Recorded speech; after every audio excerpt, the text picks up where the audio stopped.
most essential learning competency for today are illustrate a relation and a function, verifies if a given relation is a function. Our topic for today is all about relations and function. So what is a relation? A relation is any set of ordered pairs. So for example, I have your set A, rose flower, dog pet, winter weather, Vivo phone. Another set, I have here negative 2, 2, negative 1, 3, 0, 4, 1, 5, 2, 6. Set C, negative 5, 1, negative 5, 2, negative 3, 3, 2, 4, 2, 1. In a relation, there are domain and range. Domain is the set of all first coordinates in the relation, and range is the set of all second coordinates in the relation. So, for example, kay set A, ang mga domain nito ay ang rose, dog, winter, at Vivo. Ang range naman ni set A, flower, pet, weather, phone. Ayan. So, ito yung mga second coordinates. The domain of set B are negative 2, negative 1, 0, 1, 2. The range are 2, 3, 4, 5, and 6. The domain of set C are negative 5, negative 3, and positive 2. So, kung papansinin, yung negative 5, isang beses na lang siya mag-a-appear sa set of domain. Kahit na dalawa yung ating negative 5 doon. So, same lang naman, kaya isa lang. Ganon din ang positive 2. Isang beses lang siya mag-a-appear. And the range of set C are positive 1, 2, 3, and 4. There are ways on how to represent a relation. So, for example, this relation, represent this in 4 ways. The first way is through table. Ayan. So, a table, pwede itong horizontally and vertically. At papansinin, ayan, pares pa din yung ating first coordinate, negative 2, positive 2. Ganon din ang second coordinate, negative 1, positive 3. The third coordinate, 0, 4. The fourth coordinate, 1, 5. And this fifth coordinate, 2, 6. Okay? The second one is by mapping diagram. So, ito ang itsura ng mapping diagram. We have 2 circles. And of course, nagko-correspond pa rin ang magkakapares negative to positive 2, negative 1 to 3, 0 to 4, 1 to 5, and 2 to 6. The third one is through graph. You just need the Cartesian plane and plot the coordinates in the Cartesian plane. So, the first coordinate is negative 2, positive 2. Nandito yon. Negative 1, positive 3. Ito yon. 0, positive 4. 1, positive 5. And 2, positive 6. The last way to represent a relation is through rule. Rule or equation. Pansining mabuti ang ating set of coordinates. Ayan. Kahit dito tayo mag-focus sa third coordinate to fifth coordinate kasi mas madali maghanap dito ng pattern. Ayan. Titignan kung anong napansin sa mga set of coordinates na to. Kapag ang x ay 0, ang y ay 4. Meaning, nag-add ng 4 kay x para makuha yung y. Tingnan natin kung pareho kay fourth coordinate. Positive 1 plus 4, 5. Okay. Tama na nag-plus 4. For the last coordinate, positive 2. Kapag nag-plus 4 dito, 6. Ito yon yung y coordinate. So, meaning, the rule or the equation that represent this set of relation is x plus 4 equals y. These are the 4 ways on how to represent a relation. There are 3 ways of correspondence for relation. The first correspondence is 1-to-1, where all of the elements in the domain and in the range are unique. So for example, I have here a set of schools and ID. Unique ito. Kasi ang school ID ng Ampid National High School ay 308126. Kanila lang yan. Wala nang ibang school na pinagbigyan ng DepEd ng school ID na ito. Ganon din sa JFD National High School at sa atin San Mateo National High School. Unique ang mga school ID na ito na galing ng DepEd. The second correspondence is one-to-many.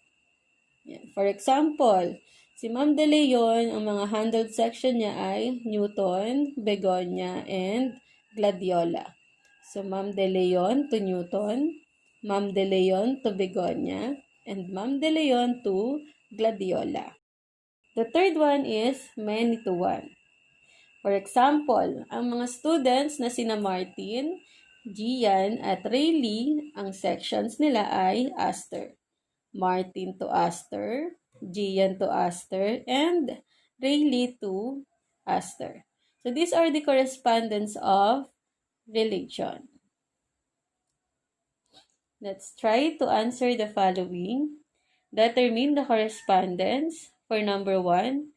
The set of 0, 2, 1, 3, 2, 4, 3, 5, 4, 6. So kung papansinin, unique lahat ng elements natin kay domain at kay range. Walang naulit kay domain, walang naulit kay range. Kaya ito po ay 1-to-1. For the second set, negative 2, 0, negative 2, negative 1, 0, 2, 3, 3, and 4, 5. Ayan. Pansinin na naulit ang negative 2. So, si negative 2, nag-correspond siya kay 0 at kay negative 1. Meaning, the correspondence is 1-to-many. Yan. Nag-iisa si negative 2 kina 0 at negative 1. For the third one, ayun. Negative 2, 5, negative 2, negative 5, negative 1, 5, negative 1, negative 3, and 0, negative 1. So, si negative 2 na ulit kay x at ang negative 1. Nagko-corresponds ang negative 2 kay 5 at kay negative 5. So, nag-iisa si negative 2 sa maraming value na 5 and negative 5. Same with negative 1, nagko-correspond ito sa 5 at sa negative 3. Meaning, the correspondence is 1-to-many. Another. Yan. Negative 5, 5, 0, 5, 5, 5, 10, 5, and 15, 5. So, kung papansinin, isa lang ang value for y. Positive 5. Marami si x nagko-correspond sa isang value kay y. Therefore, the correspondence is many-to-one. The fifth one, ito, ayan. Yung 0 at 1, nagko-correspond silang dalawa kay 1. 2 correspond to 2. 3 and 4 correspond to 3. Therefore, the correspondence is many-to-one. Ayan.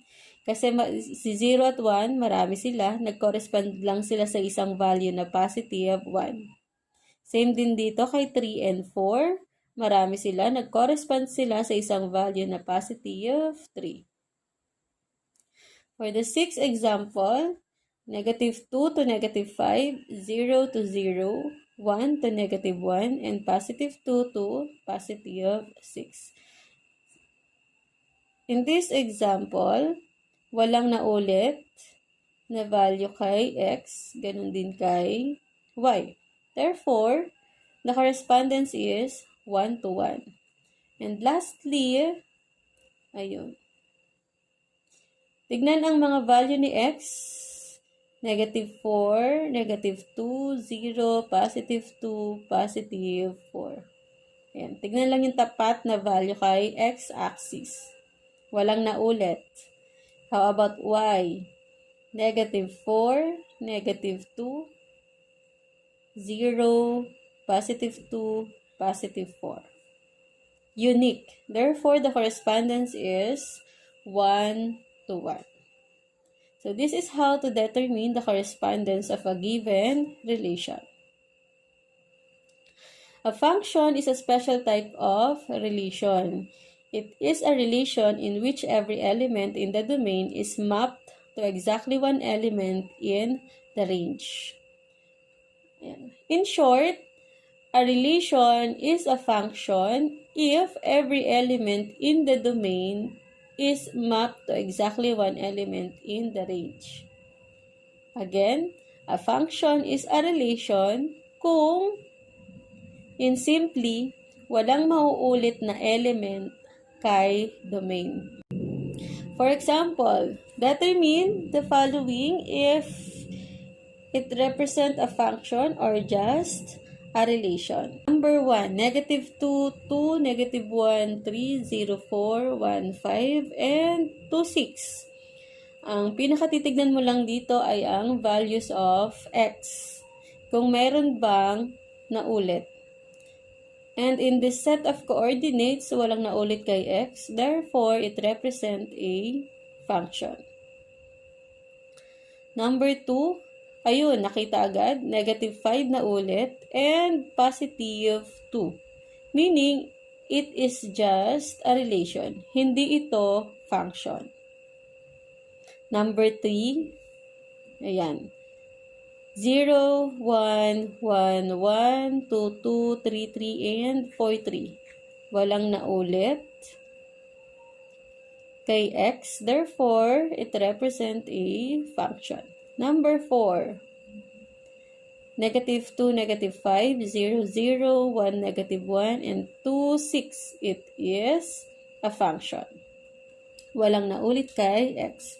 And number 5, ayun, kita agad. May naulit kay x, negative 2 and negative 1. Therefore, hindi ito function, it is just a relation. Another example, ayan, y equals 3x plus 9. So, if the given is a rule, malalaman na ito ay function if, titignan lang ang y, dapat ang exponent ni y ay 1. Okay, wala nang tataas sa 1. Para ito ay maging function. Number 7, it is a function. Number 8, it is a function again. And number 9, ito, may square na y squared. Therefore, it is just a relation. And number 10, it is just a relation. Yan. Meron tayong tinatawag na vertical line test. Ang vertical line test is a line that intersects the graph no more than once to represent a function. Ayan. Kapag given ang graph, malalaman natin na ito ay function kung isang beses lang ito tumama kay y-axis. Kasi sa graph, di ba, ang vertical line natin ay ang y-axis. So, for example, ito. So, for number 11, tignan ang y-axis. Ayan. Isang beses lang tumama kay y-axis, therefore, it is a function. Number 12, tignan ulit ang y-axis. At dito siya tumama. Isang beses lang, it is a function. Another, tignan ng y-axis, dalawang beses tumama. Ayan, taas at baba. Kaya, it is just a relation. And lastly, tignan ng mabuti, kay y-axis, isang beses lang tumama, at ito yon. Therefore, it is a function. And that's all for relations and functions. Again, a relation is any set of ordered pairs. In a set of ordered pairs, there are domain and range. Domain is the set of all first coordinates, while range is the set of all second coordinates. There are 4 ways on how to represent a relation: a table, a mapping diagram, a graph, and a rule. Then there are 3 correspondence of relation: one-to-one, one-to-many, and many-to-one. A function is a special type of relation in which every element in the domain is mapped to exactly one element in the range. If the given is the graph, there is called the vertical line test. If every vertical line intersects the graph no more than once, the graph represents a function. That's all, and this is your quiz assignments.